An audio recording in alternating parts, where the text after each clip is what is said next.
Assalamualaikum viewers, I'm Nafisa and I welcome all of you in my channel. Once again I'm here with a new topic. As you are seeing on the screen, that name of topic is element. My previous lecture was about the atomic number and mass number. तो चलें हम अब element को देखते हैं कि ये क्या है, पर इस पर जाने से पहले काइंडली आपसे रिक्वेस्ट है कि चैनल को सब्सक्राइब करें, लाइक करें और वीडियो को एंड तक देखें। चलें हम एलिमेंट को डिस्कस करते हैं। एलिमेंट का हम थोड़ा सा हिस्टोरिकल बैकग्राउंड लेते हैं कि फ़र्स्ट ऑफ ऑल जब हमारे पास एलिमेंट डिस्कवर हुए तो वो कुछ 9 उनका फिगर था, यानी 9 एलिमेंट्स थे, जिनमें जो टॉप के थे वो थे हमारे पास carbon, gold, silver, tin, mercury, lead, copper, iron and sulphur. उसके बाद जी हमारे पास 19th सेंचुरी में 63 और अब हमारे पास 118 एलिमेंट्स हैं, जिसमें से 92 जो है वो नेचुरली अक्कर करते हैं। इसके साथ इनकी डेफिनेशन भी जो थी एलिमेंट की पुरानी वाली जो थी वो कुछ यूँ थी कि the substance that could not be broken down into simpler units by ordinary chemical means, उसको हम कहते हैं एलिमेंट। यानी सिर्फ उसका ये कहा गया था कि इसको मज़ीद तोड़ा नहीं जा सकता, बाकी प्रॉपर्टी वाइज डेफिनेशन नहीं थी कि उसमें क्या होगा तो वो एलिमेंट होगा। वो आते हैं हमारे पास मॉडर्न डेफिनेशन में। मॉडर्न डेफिनेशन कुछ इस तरह से है, a substance made up of same type of atoms having same atomic number and it cannot be decomposed into simple substance by ordinary chemical means is called an element। In same types of atom होंगे और same atomic number होगा। Atomic number मेरे previous lecture में था, number of protons in the nucleus is called atomic number. ठीक है, इसको हम Z से रिप्रेजेंट करते हैं। ये कहते हैं कि एक एटम दूसरे एटम की तरह ही होगा और एक एटम का अगर एटॉमिक नंबर 10 है तो दूसरे का भी 10 होगा, तीसरे का भी 10 होगा, चौथे का भी 10 होगा, तो तब जाके वो एक एलिमेंट होगा। सही, यानी एलिमेंट टू एलिमेंट ये नंबर वेरी करेगा।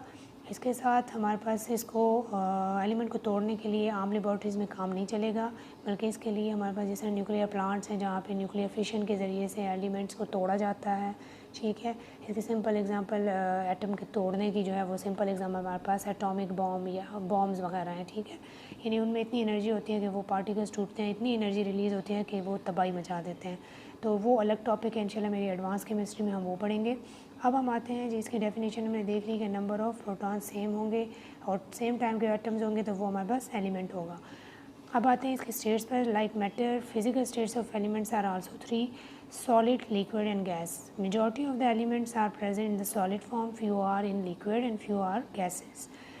सॉलिड फॉर्म में हमने एग्जांपल ली हुई है यहाँ पे सोडियम, कॉपर, गोल्ड की, और लिक्विड फॉर्म में हमारे पास है मरकरी और ब्रोमीन, और गैस फॉर्म में हमारे पास है oxygen, nitrogen and hydrogen. Classification पर हम इसके आते हैं तो हमारे पास एलिमेंट्स को on the basis of their properties 3 types में डिवाइड किया गया है: metals, non metals and metalloids. मैं शॉर्टली यानी थोड़ा सा आपको मेटल्स और नॉन मेटल्स को बता देती हूँ। इसके अलावा ये हमारा एक और टॉपिक होगा जिसमें हम प्रॉपर इनको ही डिस्कस करेंगे। मेटल्स हमारे पास ऐसे सब्सटेंसेस होते हैं जिनमें से इलेक्ट्रिक करंट या हीट वगैरह पास हो सकती है, और ये इतने सॉफ्ट भी होते हैं, मतलब इस तरह के होते हैं कि इनको हम मज़ीद किसी शेप में लेके जा सकते हैं। जैसे मेटल से हमारे पास बहुत सी चीज़ें बनी हुई हैं। ठीक है, अगर हम सिर्फ बर्तनों को देख लें तो हमारे पास प्लेट्स हैं, मेटालिक प्लेट्स हैं, कप्स हैं, ग्लास हैं, चेयर टेबल्स हैं, विंडोज़ हैं, डोर्स हैं, ये मेटल से बने हुए हैं, जो मेटल उसमें यूज़ हुई होगी। तो यानी डक्टाइल होती हैं, इनको हम किसी भी शेप में लेके आ सकते हैं। नॉन मेटल्स जो है हमारे पास वो होंगी जिनमें से इलेक्ट्रिक करंट या हीट वगैरह पास नहीं होती, और ठीक है, यानी ये पोर कंडक्टर हैं, ये सही कंडक्टर हैं, प्रॉपर कंडक्टर हैं।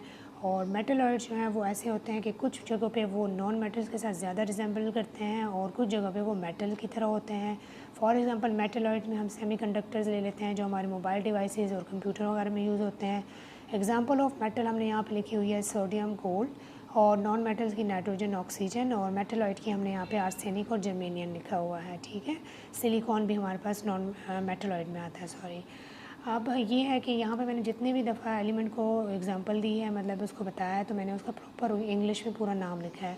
हालांकि ऐसे नहीं है हमारी बुक्स में, और इसमें केमिस्ट्री में जो है इनके लिए एक छोटा सा नेम यानी मुख्तसर किया गया है एलिमेंट के नेम को, ताकि आसानी हो किसी भी एक्सपेरिमेंट को नोट करने के लिए, किसी भी लेक्चर को देने के लिए, या किसी भी इंडस्ट्रियल काम करने के लिए बार बार एलिमेंट का नाम लिखना बहुत टाइम कंज्यूमिंग है। इसलिए इसके लिए एक एब्रीविएशन यानी शॉर्ट नेम लिया गया है जिसको हम सिंबल कहते हैं। फॉर एग्जांपल हम लेते हैं यहाँ पे जी कार्बन, कार्बन के लिए जो है हमारे पास सिंबल जो है वो C है। हाइड्रोजन के लिए हमारे पास जो सिंबल है वो है जी H, और सोडियम के लिए हमारे पास जो सिंबल है वो है जी Na। अब आप कहेंगे कि ये Na है और ये S है, तो असल में क्या है कि हमारे पास कुछ नेम जो है वो इंग्लिश में है, कुछ नेम जो है लैटिन है, और कुछ ग्रीक हैं, कुछ जर्मन है। तो सोडियम का जो नेम है हमारे पास ये मेरे ख्याल से लैटिन है, तो लैटिन का हमारे पास फर्स्ट 2 लेटर्स यानी Na लिया गया है। नेट्रियम, नेट्रियम इसका नेम है, इंग्लिश में सोडियम है, इसका Na लेके इसका सिंबल बनाया गया है। और इसी तरह हमारे पास ऑक्सीजन का O है। तो ये जो स्मॉल एब्रीविएशन दी गई हैं इनको हम कहते हैं सिंबल। और मेरे फर्दर जितने भी लेक्चर्स होंगे उनमें मैं सिंबल यूज़ करूँगी। यहाँ तक मैंने इसलिए इसको पूरा नेम लिया क्योंकि मैंने यहाँ पे आपको बताना था एलिमेंट के सिंबल के बारे में। उम्मीद है आज का ये जो लेक्चर है आपको समझ आ गई होगी। अगर आपको फिर भी कुछ मुश्किल हो, ना समझ आ गई हो, कुछ क्वेश्चन हो, तो काइंडली आप ज़रूर कमेंट में मुझे क्वेश्चन करें ताकि मुझे पता चले आपको कहाँ पे कन्फ्यूजन है, तो मैं इंशाल्लाह आपकी वो कन्फ्यूजन दूर करूँगी।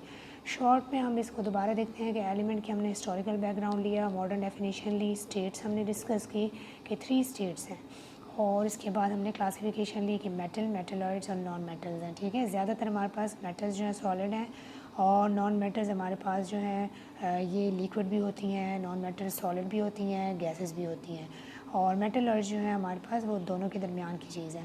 ठीक है, तो उम्मीद है ये समझ आ गई होगी। मेरे नेक्स्ट लेक्चर तक के लिए मुझे आप इजाज़त दें। इंशाल्लाह हम नेक्स्ट टॉपिक में मिलेंगे और जो बहुत इंटरेस्टिंग होगा इससे भी ज़्यादा।